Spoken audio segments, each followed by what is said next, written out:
नमस्कार दोस्तों, भारत एक सोच देख रहे हैं आप। दोस्तों, इंडिया गठबंधन को लेकर हलचल बहुत ज्यादा तेज हो गई है, खासकर उत्तर प्रदेश में, क्योंकि अब ये कहा जा रहा है कि कांग्रेस पार्टी और मायावती के बीच में बातचीत चल रही है। और अंदर की बात क्या है, इस पर आज हम विश्लेषण करेंगे। अंदर की खबर क्या कुछ निकल कर आ रही है, इस पर हम बातचीत करेंगे। सवाल यहां पर यह उठता है कि क्या कांग्रेस पार्टी और मायावती के बीच में डील बहुत ज्यादा आगे बढ़ चुकी है या कोई सीक्रेट डील हो चुकी है।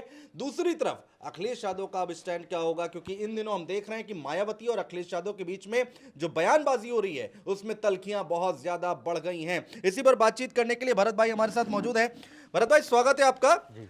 देखिए, अब जैसे जैसे चुनाव नजदीक आ रहा है वैसे वैसे नई नई खबरें निकलकर सामने आ रही हैं, और इतनी जल्दी तब्दीलियां होंगी ये अंदाजा नहीं था। मायावती एक तरफ प्रेस कॉन्फ्रेंस करती हैं, कहती हैं कि पर आगे क्या होगा किसको क्या पता। अब आज की डेट में ये कहा जा रहा है भाई कांग्रेस से अंदर ही अंदर बातचीत चल रही है, कैसे देखा जाए। देखिए, कांग्रेस की प्रायोरिटी, एक दिन हम और आप दोनों लोग यहाँ पर बैठे हुए थे, कांग्रेस की प्रायोरिटी अभी भी बसपा है। क्योंकि और अखिलेश यादव जी की प्रायोरिटी अभी भी कांग्रेस है। ये रिश्ता जो है, ये उन प्रेमियों वाला रिश्ता है जिसमें एक तरफा प्यार है। उधर का लवर किसी और को चाहता है, इधर का लवर उसे ही चाहता है। तो ये जो त्रिकोणीय प्रेम बन रहा है, ये अब जो है 2024 आते आते मुझे लगता है कि समाजवादी पार्टी और कांग्रेस के जो रिश्ते रहे हैं और जो बनने वाले हैं उसके लिए ठीक नहीं रहेगा। क्योंकि कांग्रेस को किसी भी हालत में बसपा से गठबंधन चाहिए उत्तर प्रदेश के भीतर। इवन इसके बाद भी कि जब रामगोपाल यादव जी ने उस मीटिंग में पूछा था, इससे पहले जो मीटिंग हुई थी उसमें क्लियर पूछा था, और अखिलेश यादव ने भी नाराज़गी जताते हुए ये बात पूछी थी कि अगर आप उत्तर प्रदेश के भीतर हमसे नहीं बसपा से गठबंधन करना चाहते हैं तो अभी क्लियर कीजिए। उस मीटिंग में कांग्रेस की तरफ से ये क्लियर किया गया कि नहीं, ऐसा कुछ नहीं है, हम आपके साथ गठबंधन में हैं। लेकिन जैसे जैसे गठबंधन का सिनेरियो गड़बड़ हो रहा है, आप ये देखते जाइए, और ये आज की सबसे सबसे बड़ा कटु सत्य है कि जिस गठबंधन ने लोगों के बीच ये उम्मीद जताई थी कि हम भारतीय जनता पार्टी को हराने के लिए आ रहे हैं, लोगों हम पर भरोसा करिए, हम ही हैं वो गठबंधन की एकता की वो शक्ति जो भारतीय जनता पार्टी को उखाड़कर फेंक सकती है। इन दलों ने, उत्तर प्रदेश में समाजवादी पार्टी की बात नहीं कर रहा, समाजवादी पार्टी तक अभी नंबर आया नहीं है। अभी आप मायावती और अखिलेश जी तक मैं आऊँगा अभी, लेकिन इससे पहले आपको इस कहानी को, उत्तर प्रदेश की कहानी को समझने के लिए आपको बंगाल चलना बहुत ज़्यादा ज़रूरी है। वो कांग्रेस जिसके ऊपर सभी दलों को समेट कर एक माला में सारे मोतियों को पिरो कर रखने की जिम्मेदारी है, वो कांग्रेस, सबसे बड़ी पार्टी कांग्रेस, भारतीय जनता पार्टी को बेदखल करने के बाद अगर किसी को अगर बेदखल कर पाए तो, ये भी यहाँ पे एक जो है डिस्क्लेमर में लगा दूँ, तो सत्ता भोगने वाली जो पार्टी या आगे खड़ी होने वाली जो पार्टी बनेगी वो कांग्रेस बनेगी। कांग्रेस और भारतीय जनता पार्टी का चरित्र नेशनल है, रीजनल नहीं है। कांग्रेस के बाद अगर कोई आती है तो केंद्र में बीजेपी आती है, बीजेपी के बाद आती है तो कांग्रेस आती है।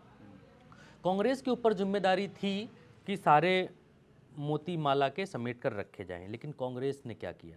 कांग्रेस के नेता प्रतिपक्ष ने बंगाल की मुख्यमंत्री ममता बनर्जी, और बंगाल में बहुत बड़ा कद रखने वाली, बहुत बड़ा कद रखने वाली कांग्रेस बंगाल में उनके आगे कहीं ठहरती नहीं है, उनको जो है उनके बारे में अनर्गल बयानबाजी कर रहे हैं। उनके बारे में जो बोला दर्शकों ने सुना, क्या क्या कहा। और फिर बिहार में अब जब इस तरीके की चीज़ें हो रही हैं तो बिहार में भी नीतीश कुमार ने ये साफ कर दिया है कि हम तो 17 पर लड़ेंगे, तेजस्वी तुमको जितनी दें उतनी लो, तुम जानो। बिहार की एक राजनीति ये भी है कि नीतीश कुमार को इस गठबंधन में नंबर 2 पर रखा जा रहा है। तो नीतीश कुमार को नंबर 2 तो मंजूर नहीं है। जिस आदमी ने गठबंधन की शुरुआत करी, गठबंधन बनाने में मेहनत करी, लोगों को एक किया, इकट्ठा किया, उस व्यक्ति को अब जब कांग्रेस 3 राज्य हार चुकी है, मैं बहुत साफ और बहुत सच्ची बात कहता हूँ, बुरी लगे तो लगे, अब जब कांग्रेस को मूड़ी गर्दना का होश आया है कि हम 3 राज्य हार चुके हैं, हमारी जो है हमको असलियत मालूम चल गई है, हमारा क्रेज़ कितना है हमको पता चल चुका है, तब अब वो ये देख रही है कि क्षेत्रीय पार्टियां जहां पर मजबूत हैं उनके बीच हम ज़्यादा से ज़्यादा सीटें मांग लें। कांग्रेस के सामने अब ये बात नहीं है कि हम बीजेपी को कैसे हराएं। कांग्रेस अब ये चाहती है कि अगर हम बंगाल में ज़्यादा सीटें नहीं ले पाए तो हम बंगाल में ख़त्म हो जाएंगे। मान लीजिए अगर बीजेपी को हटा भी लिया हम सब लोगों ने मिलकर, तो बंगाल में तो हम खत्म हो गए जब हमको सीटें नहीं देंगे। 2 सीटें दे रहे हैं शायद बंगाल में, ममता बनर्जी दे रही हैं। तो बिहार में बता रहे हैं कि ऐसी खबरें आई थी कि भाई 2 बिहार से मिल रही हैं और 2 बंगाल से। क्योंकि सीधे सीधे देखिए नीतीश 17 मांग रहे हैं और 40 सीटें मेरे ख्याल से वहाँ, और 17-18 से नीचे तेजस्वी मानेंगे नहीं, तो बचेंगी कितनी? और गठबंधन में और भी दल इनके साथ हैं, तो बचेंगी कितनी इनके लिए? तो संकट कांग्रेस के सामने भारतीय जनता पार्टी का इतना बड़ा, मुझे आज के एनालिसिस के हिसाब से कांग्रेस के सामने जो दुश्मन दिखाई दे रहे हैं, कांग्रेस को अपने ही गठबंधन दल के दुश्मन भारतीय जनता पार्टी से ज़्यादा बड़े दिखाई दे रहे हैं। क्यों? क्योंकि बंगाल में अगर ममता जी ने 2 ही दिया, बिहार में 2 ही दिया, उत्तर प्रदेश में 2 ही दिया, तो कांग्रेस तो ऐसे साफ, क्षेत्रीय छत्रपों ने साफ कर दिया कांग्रेस को। तो कांग्रेस अपने अस्तित्व को लेकर यहाँ पर डरी हुई है। अब कांग्रेस को देखिए बहादुरी दिखानी पड़ेगी।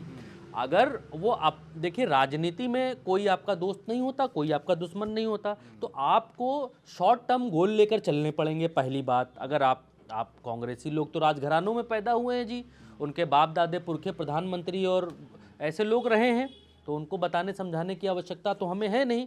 लेकिन कांग्रेस को शॉर्ट टर्म गोल लेकर चलना पड़ेगा। शॉर्ट टर्म गोल ये कि अगर बीजेपी को हटाना है तो क्षेत्रीय दलों के साथ आना पड़ेगा। फिर क्षेत्रीय दलों को हटाने की सोचें बाद में कि क्षेत्रीय दल हमको खा रहे हैं, अब इनको कैसे खाना है, जो राजनीति है। लेकिन कांग्रेस अभी से, जैसे गांव में खेल में हमारे होता भरभंड करना, तो कांग्रेस अभी से अपने में ही भरभंड कर दी है, तो अपने ही दलों में चितिर बितिर कर दिया है। अब उत्तर प्रदेश आएंगे, तो जब उत्तर प्रदेश आएंगे, कांग्रेस ये चाहती है कि मायावती जी के साथ गठबंधन हो। क्यों? क्योंकि मायावती जी के साथ दलित वोट है अच्छा खासा, मुस्लिम वोट भी अच्छा खासा।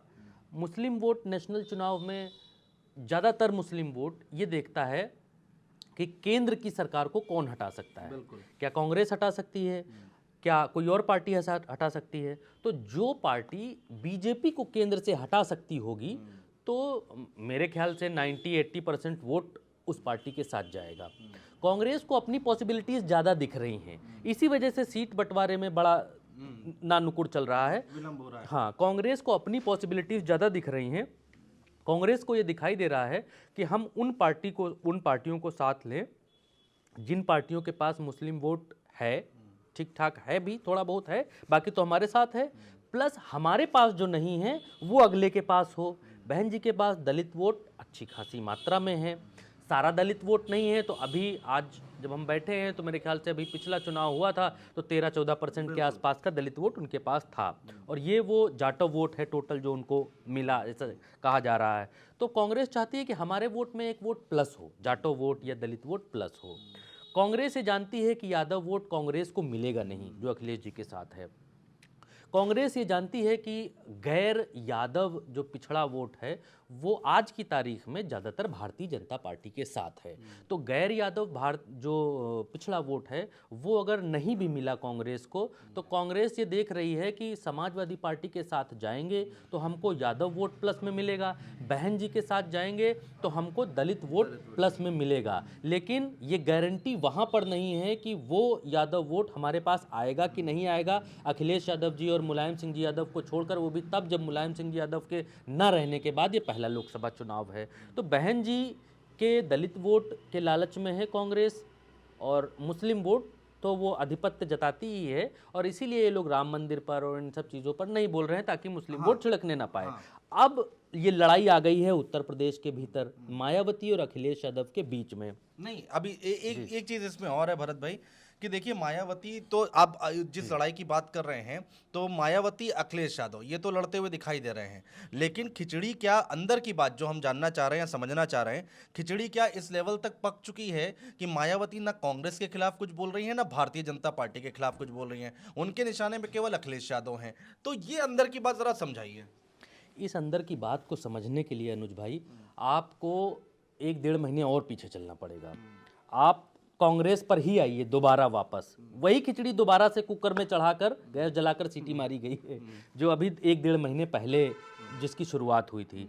अजय राय ने क्या कहना शुरू किया था अखिलेश यादव को मध्य प्रदेश में क्या कहना शुरू किया था बिल्कुल ठीक बात है। कमलनाथ ने, और बहन जी के साथ जो है नज़दीकियां बढ़ाने के लिए ही ये सारा कुछ था कि देखिए आपका एनिमी हमारा एनिमी है, आपका शत्रु हमारा शत्रु है, आप अपने शत्रु के साथ जैसा व्यवहार करती हैं वैसा ही व्यवहार हम करते हैं आपके शत्रु के साथ। तो दुश्मन का दुश्मन दोस्त टाइप का ये परिप्रेक्ष्य ये बनाने की कोशिश की गई। अब ये है कि मध्य प्रदेश में जो हुआ, उत्तर प्रदेश में जो हुआ, उसी को अब कांग्रेस आगे बढ़ा रही है। मायावती जी कांग्रेस को कुछ नहीं कह रही हैं, बीजेपी को कुछ नहीं कह रही हैं। मायावती जी अखिलेश पर टारगेटेड हैं, अखिलेश यादव, और वो भी ऐसे आरोप जिनका अभी से कोई लेना देना नहीं है। मैंने उनके ट्वीट पढ़े, मैं बहुत सम्मान करता हूँ मायावती जी का, बहुत संघर्ष किया उन्होंने, और किस तरीके से उन्होंने दलितों की आवाज़ उठाई और उनको अधिकार दिलाया, सम्मान दिलाया उत्तर प्रदेश में।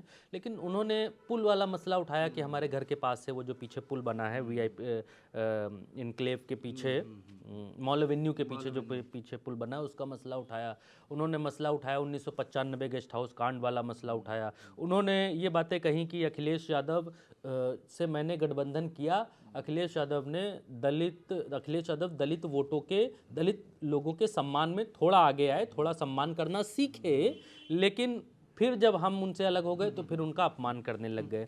तो कोई भी ऐसी मजबूत बात उन्होंने नहीं कही गठबंधन के बारे में या किसी और चीज़ के बारे में। मायावती जी उन्होंने ये भी कहा कि अखिलेश यादव और मुलायम सिंह यादव किस तरीके से प्रधानमंत्री नरेंद्र मोदी से मिले थे, ये भी उन्होंने रिपीट कराया। तो मायावती जी और बसपा ये मैसेज देना चाहती है कि हम बीजेपी के करीब नहीं हैं, समाजवादी पार्टी जो है ये बीजेपी के करीब है। और ये मैसेज देके बहन जी ने बहुत सारी चीजें साफ करने की नहीं कोशिश तो ये की क्या है कि ये क्या बहन जी ने कांग्रेस का काम आसान किया है क्या? वही मैं कह रहा हूँ, बहन जी ने ये लिखकर, ये बताकर बहुत चीज़ें आसान की हैं। उन्होंने ये बताने की कोशिश की है कि हम भारतीय जनता पार्टी को हटाने की शक्ति रखते हैं, हम भारतीय जनता पार्टी को हटा सकते हैं। हमारे ऊपर जो आरोप लगते हैं भारतीय जनता पार्टी के साथ होने के, बी टीम सी टीम जो लोग बताते हैं, वो सही नहीं है।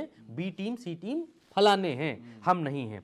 अब इसके बाद अखिलेश यादव ने जो आगे बढ़े भरत भाई, लेकिन जो काम कमलनाथ ने किया मध्य प्रदेश में, बस यहाँ पर वो मायावती उनकी जगह बैठ गई हैं, ऐसा है क्या? थोड़ा अंतर है। थोड़ा अंतर ये है कि कांग्रेस के साथ अखिलेश यादव का व्यवहार दोस्ताना रहा है। हमारी जितनी जानकारी है, अखिलेश यादव और राहुल गांधी और प्रियंका गांधी के बीच का जो व्यवहार है वो बहुत अच्छा व्यवहार है, बहुत शानदार व्यवहार है अगर तुलना मायावती जी के साथ करें। क्योंकि जब से गठबंधन टूटा है उसके बाद से मायावती जी के साथ समाजवादी पार्टी या अखिलेश यादव कह लीजिए, उनका व्यवहार जो है एक नैतिकता तक ही सिमटा हुआ है। जन्मदिन आया तो happy birthday Baspa supremo Mayawati ji, यहीं तक। कॉल्स पर, फ़ोन कॉल्स पर बात करना या किसी रणनीति के बारे में चर्चा करना, मिलना, तो बहन जी के साथ मिलना तो वैसे भी बहुत कम हो पाता है, पत्रकारों का नहीं हो पाता है, तो बहन जी मिलती वैसे भी बहुत कम है। लेकिन वो चेन वहीं पर टूटी, 2019 का जो चुनाव लड़ा वो चेन वहीं पर टूटी, वहीं पर विराम है। उसके बाद अखिलेश यादव जी की मायावती जी के साथ ऐसी कोई ना औपचारिक बात हुई है ना अनौपचारिक बात हुई है, ना ऐसा कोई अभी तक सूत्रों के हवाले से या मेरे अपने जो चीज़ें हैं उनसे पता चला कि मायावती जी के साथ कोई चर्चा हुई हो गठबंधन को लेकर, नहीं हुई है। क्योंकि अखिलेश यादव जी पिछले गठबंधन की वजह से और जिस तरीके से मायावती जी ने ये आरोप लगाया, क्योंकि अब जब पीछे आप जाएंगे 2019 में और 2019 से अब तक की अखिलेश यादव की पूरी टाइमलाइन जब आप उठाकर देखेंगे तब आप ये नहीं पाएंगे कि कहीं पर उन्होंने बहन जी के ऊपर या मायावती जी के ऊपर कोई आरोप लगाया हो कि ये ऐसी हैं या ये वैसी हैं या ये काम करती हैं या ये वो काम करती हैं, ऐसा उन्होंने कोई आरोप नहीं लगाया। जो बसपा का वोट बैंक है, ये बहन जी ने बहुत सही बात कही। मैं तारीफ़ करूंगा उनकी दूरदर्शिता की कि वो ये बात बहुत कायदे से समझ चुकी हैं कि 2019 में गठबंधन करने के बाद मायावती जी का जो वोटर है वो मिनिमम से मिनिमम आप 30% रख लीजिए। 30% वोटर, जो वोटर गाँवों में आपस में लड़ता था सपा और बसपा का, उस वोटर के बीच में मित्रवत व्यवहार हुआ है। अब वो कट्टर दुश्मनी नहीं रही है यादवों में और दलित समाज के वोटरों में वो चीज़ नहीं रह गई कि तुम बहन जी के हो तो अदावत है, दुश्मनी है, और हम जो है सपा में हैं तो देखना नहीं पसंद करते। वो शायद मुलायम सिंह के दौर में ये हुआ वो करता था। वो थी, अब वो खत्म हो चुकी है। बहन जी ने बहुत सही बात ये कही कि अखिलेश यादव जब हमारे साथ थे गठबंधन में तब ये कुछ दलितों का सम्मान करना सीखे थे, ये बात उन्होंने कही। लेकिन अखिलेश यादव जी की मैं तारीफ करूंगा इस बात पर कि तब से अब तक ना तो उन्होंने बहन जी को कोई अपशब्द कहा, ना आरोप लगाया, ना तो इनके वर्कर्स के खिलाफ समाजवादी पार्टी के वर्कर्स ने कोई प्रतिक्रिया की। सब मित्रवत हैं, वैसे ही हैं जैसे 2019 में छोड़ा था। और ये बहुत ज़मीनी और बहुत गूढ़ बात है। भले ही वोट ट्रांसफ़र हुआ हो ना हुआ हो उसकी गारंटी मैं नहीं ले सकता, लेकिन जितना मैं समाज में घूमता हूँ देखता हूँ उसके लिहाज से मैं ये कह सकता हूँ कि व्यवहार मित्रवत हैं। बहन जी ने ये बात बहुत सही कही। अब बहन जी को अपने वोटर को समाजवादी पार्टी की जो छतरी के नीचे गए थे, या उनके वोटर छोड़ दीजिए, उनके जो कार्यकर्ता हैं समाजवादी पार्टी के लोगों से मिले, तो उसे दूर करना है। तो ये जो ट्वीट्स आप देख रहे हैं, ये जो प्रतिक्रियाएं आप देख रहे हैं, ये एक तरीके का संदेश है कि हमारी इनकी लड़ाई चल रही है, आप भी लड़ो, दूर हो इनसे, इनके साथ नहीं रहना है। तो ये संदेश जब आप इस कड़ी को जोड़ेंगे कि अखिलेश यादव से दूर हो, और दूर हो का मतलब क्या है, अब किधर और भी चलना है, उसके आगे का गेट मायावती जी ने अभी नहीं खोला है, अभी नहीं बताया है, लेकिन ये पूरी तैयारी है कि कांग्रेस के साथ बहन जी जा सकती हैं।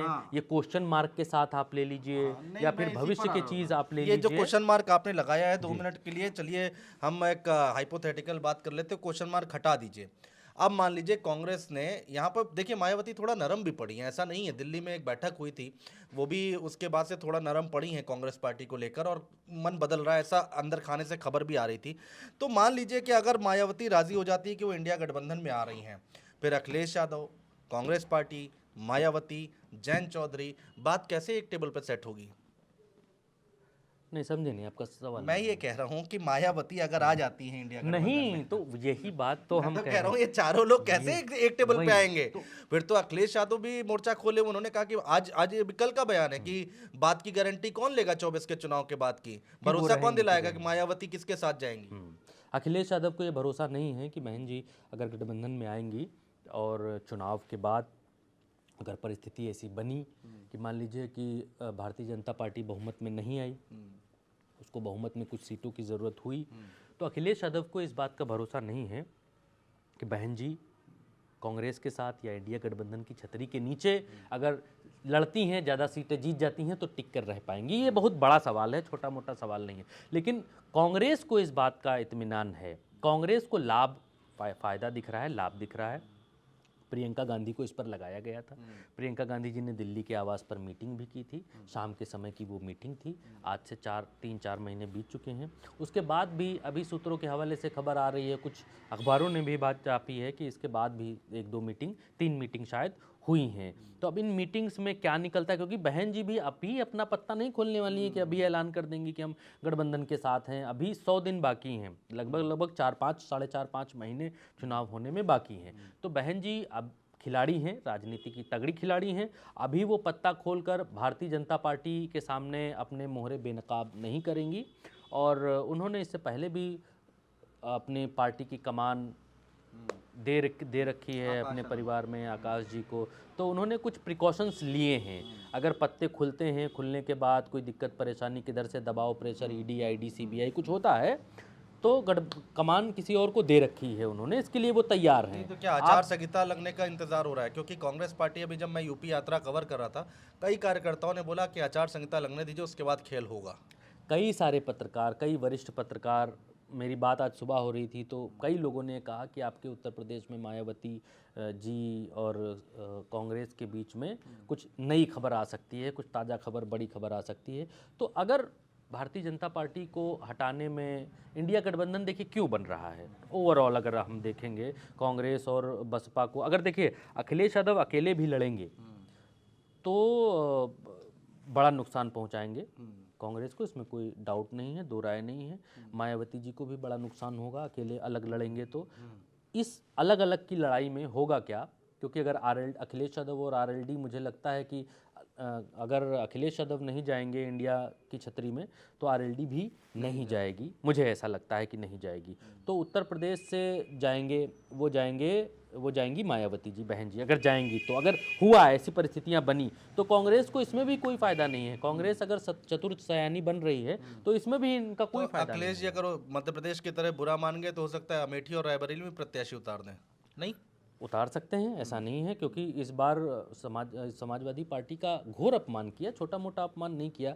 आप नेताजी तक पहुंच जाएंगे किसी बात को लेकर तो फिर समाजवादी पार्टी का जो यादव वोटर है वो बात अलग है कि छिटक रहा है, थोड़ा बहुत इधर उधर हो रहा है। जो लोग अपने धंधे चला रहे हैं, काम कर रहे हैं, दूसरे तरीके काम कर रहे हैं, वो बीजेपी का दामन थाम रहे हैं, लेकिन दिल से वो बीजेपी के कभी नहीं हो पाएंगे। ये कटु सत्य है। जब वोटिंग मशीन तक पहुंचेंगे तो वो क्या करेंगे वो वही जानते हैं। लेकिन अपने धंधे के लिए, पानी के लिए, चलाने के लिए, चीज़ चलाने के लिए सत्ता का सहयोग होना, सत्ता के साथ रहना ज़रूरी है। क्योंकि बिजनेसमैन चाहे छोटा हो, चाहे बड़ा हो, चाहे दुकानदार हो, सत्ता से संघर्ष करके लड़ के जिसको अपनी रोजी रोटी चलानी है वो नहीं चला सकता है।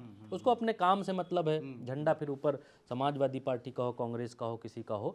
तो अब मसला वही फंस रहा है कि कांग्रेस नुकसान में दोनों हालातों में रहेगी, चाहे वो बसपा के साथ गठबंधन करे, चाहे वो सपा के साथ गठबंधन करे। सपा बसपा दोनों के साथ गठबंधन करने के मूड में है नहीं कांग्रेस, ये अभी से दिखाई देने लग गया है। और ये मीटिंगें जो टल रही हैं एक के बाद आप एक चीज़ और देखिएगा, मैं क्योंकि दर्शकों को सच बताना बहुत ज़्यादा ज़रूरी है, क्योंकि दर्शक अवेयर रहें, देखें कि क्या हो रहा है, क्या कर रहे हैं।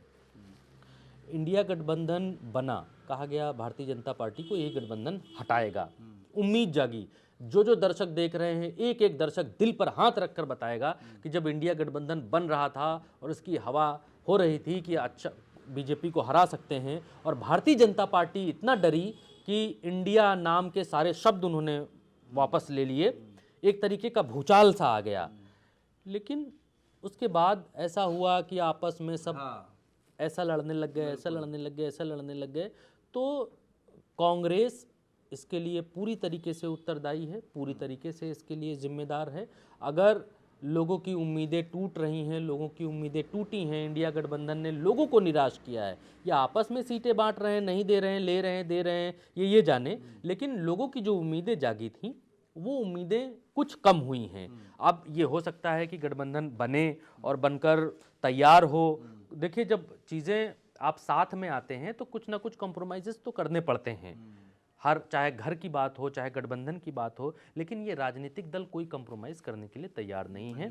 हर व्यक्ति को अपना अलग राजनीति दिखाई दे रही है। तो जब हर व्यक्ति को अपनी अलग राजनीति और अपनी अलग चीज़ें दिखाई देंगी तो फिर एक होकर तो नहीं लड़ सकते, मुझे ऐसा दिखाई दे रहा है। लेकिन उत्तर प्रदेश में अगर मायावती जी कांग्रेस के साथ जाती हैं तो मुझे इसमें अखिलेश यादव जी का बहुत बड़ा नुकसान होता दिखाई नहीं दे रहा है। इसमें नुकसान कांग्रेस का ही होगा इसमें नुकसान, क्योंकि उत्तर प्रदेश में कांग्रेस का कुछ है नहीं। जो है 100% की सीधी बात है, जो है वो बहन जी का है, जो है वो अब बीजेपी का है, जो है वो अब समाजवादी पार्टी का है, कांग्रेस का कुछ नहीं है। तो कांग्रेस अगर ये चालाकी करने की कोशिश कर रही है, कांग्रेस को मैं चालाक पार्टी तब कहूँगा जब कांग्रेस सपा और बसपा दोनों को एक एक हाथ में ले लेती है और दोनों को आपस में टकराने नहीं देती है। तब ये समझा जा सकता है कि कांग्रेस बहुत बुद्धिमान पार्टी है और किस तरीके से देखिए दोनों को अपने साथ लिया और साथ लेकर लड़ा। बिल्कुल, लेकिन कांग्रेस ऐसा करती हुई दिखाई नहीं दे रही है। बहुत शुक्रिया भरत भाई, आपने समय निकाला, बातचीत की और चर्चा की। तो आने वाले वक्त में जो विश्लेषण अभी हम लोगों ने किया उससे तो यही बात निकलकर सामने आ रही है कि जो आने वाला वक्त है उसमें कभी भी कुछ भी हो सकता है। हालांकि 100 दिन से ज़्यादा वक्त नहीं बचा है, 100 दिन के आसपास का वक्त बचा है। चुनाव भी और गर्म होगा, तल्खियाँ और भी ज़्यादा बढ़ेंगी, बहुत सारी चीज़ें ऊपर नीचे होंगी। लेकिन उत्तर प्रदेश बहुत अहम, क्या होगा 80 सीटों पर, कौन कहां से कैसे चुनाव लड़ेगा, इंडिया गठबंधन में कौन एक साथ आएगा, ये देखना बहुत दिलचस्प होता है। मायावती पर निगाहें 2 महीने पहले भी सबकी थी और आज भी सबकी निगाहें मायावती पर टिकी हुई हैं कि उनका स्टैंड क्या होता है। वक्त बताएगा। भारत एक सोच, देखते रहिए आप लोग। नमस्कार।